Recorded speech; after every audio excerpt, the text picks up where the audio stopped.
Hello classmates, this is Nikki Winston, and we'll just get right down to it. The goal of my presentation was to show that the biblical claims and implications concerning forgiveness in the Bible line up with the scientific research in modern psychology today. So my achievements would be basically all of the research I found to date.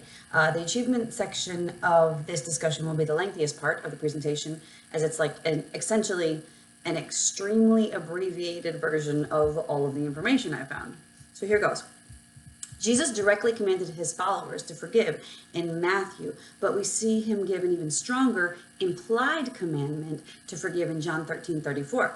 He said, "A new commandment I give you, that you love one another, as I have loved you, that you also love one another."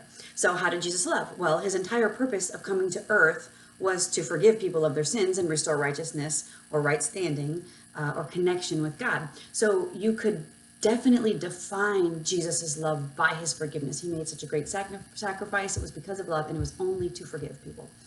So this is what we mean by implied. When I say implied or claims, the claims about forgiveness or the implications about forgiveness, it's that he's commanding his followers how to behave. To love as he loved is to forgive. So although it is implied, Jesus's command, he's commanded forgiveness Jesus commanded forgiveness from his followers. So what did he mean by forgiveness? The biblical definition of forgiveness is essentially releasing others from any debt owed for their trespasses, sins, offenses against the forgiver. Even the Greek word for forgiveness has to do with, it's like divorce language for official divorce, like an official cutting ties. So if I forgive you biblically, I no longer hold you or hold that thing against you, or whatever the person did. The definition in modern psychology totally lines up. Berkeley's Greater Good magazine says that psychologists generally define forgiveness as a conscious, deliberate decision to release feelings of resentment or vengeance toward a person or group who has harmed you, regardless of whether they actually deserve it or not. So it's decisional, just like biblical forgiveness. So the question is, does the biblical definition of forgiveness line up with modern psychology? It's like the first part of this, and of course that's a yes. A few ways forgiveness can work are: you can receive forgiveness, like from God or from another person. You can forgive yourself, you can forgive others, or as Berkeley said, you can forgive people groups.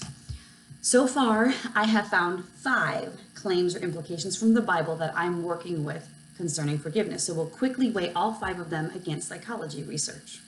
Number 1 is forgiveness causes peace and freedom, and conversely, unforgiveness causes unrest and opposes peace. So that's the first biblical claim about forgiveness, is peace, basically.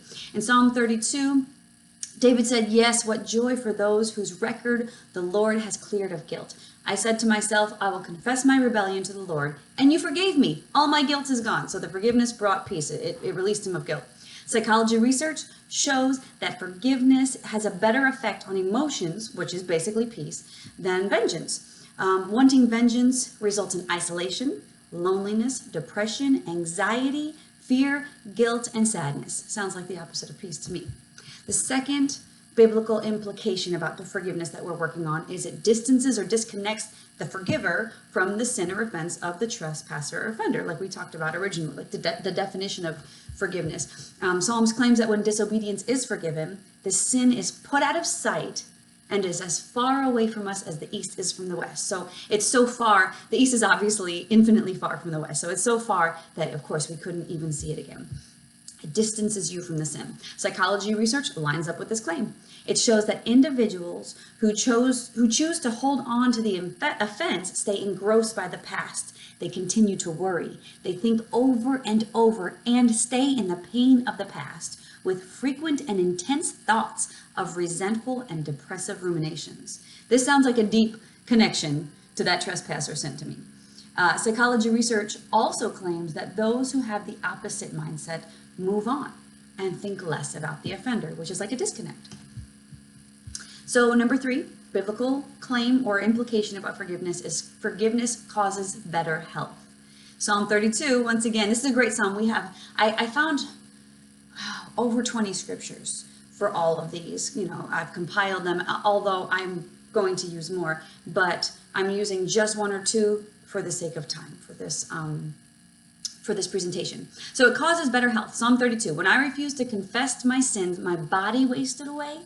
I groaned all day long, day and night. My strength evaporated like water in the summer heat.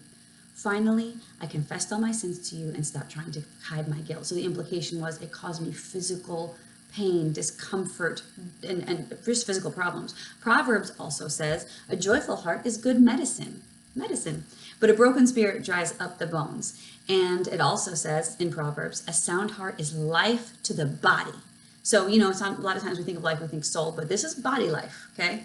But envy or passion in another translation, so like passionate issue with one another, is rottenness to the bones. There's also a time in the Bible where before Jesus could even heal someone, he had to first address forgiveness. So we're relating forgiveness to health, right? Research has found the same to be true. In one study, several individuals reported that going through the forgiveness process relieved them of various physical ailments. A powerful connection among unforgiveness, forgiveness, stress, coping, and physical health emerged from the findings. So they say that if a person harbors a grudge and is unforgiving, the corresponding depressive ruminations may even contribute to cardiovascular disease. They also found that forgiveness interventions have not only reduced anger and bitterness, but also depression, stress, heart disease, thus proving that forgiveness does, in fact, cause better health. It's totally connected. Number 4, the fourth biblical information or claim about forgiveness that we're going to address is unforgiveness, which is the opposite of forgiveness. Unforgiveness is not a Webster's dictionary word, but is a Bible word. And I have found that even in psychology research, they do use that word for the opposite of forgiveness or choosing not to forgive. But unforgiveness causes anger and potential vengeance, misconduct, legal issues, possible imprisonment, ultimately causing the victim to have a debt to society. So, and then when they have a debt to society, they need a type of forgiveness. So it's cyclical. So like having unforgiveness causes me to do something I shouldn't do, gets me in trouble, and now I need forgiveness. They say, pain begets pain and hurt people hurt people. This is a good example of that. So there's a long section in Matthew that implies that unforgiveness between two people puts you in danger of judgment, crime, even imprisonment. In Romans, we see the famous quote, vengeance is mine, says the Lord.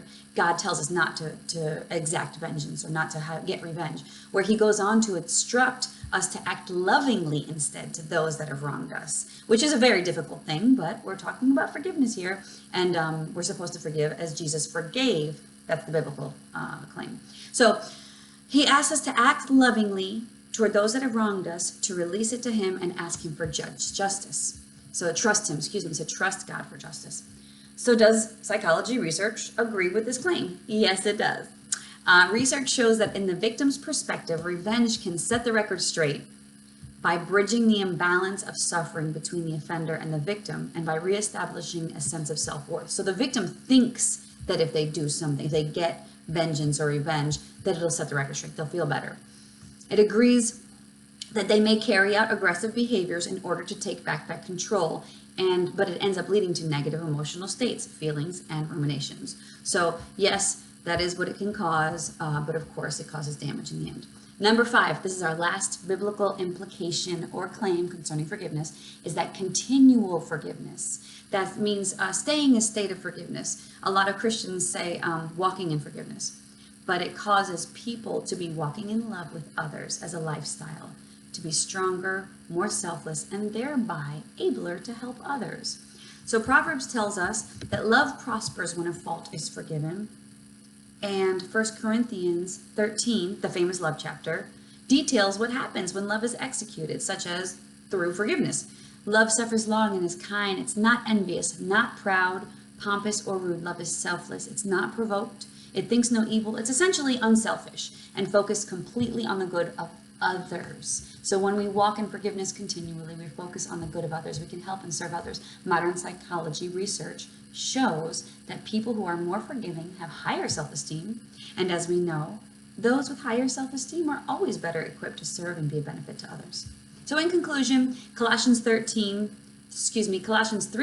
a favorite verse of mine, says we're supposed to forgive one another, and that if anyone has a complaint against another, to forgive each other as Christ forgave us, in the same way he forgave us. Well, how did Jesus forgive? Jesus forgave his murderers while they were in the act of murdering him. And look at the benefit. For thousands of years now, this is how we're supposed to forgive. The positive consequences of forgiveness are health, happiness, selflessness, peace and freedom. Thousands of years ago, the authors of the Bible somehow knew that this was going to be true, and modern psychology agrees today.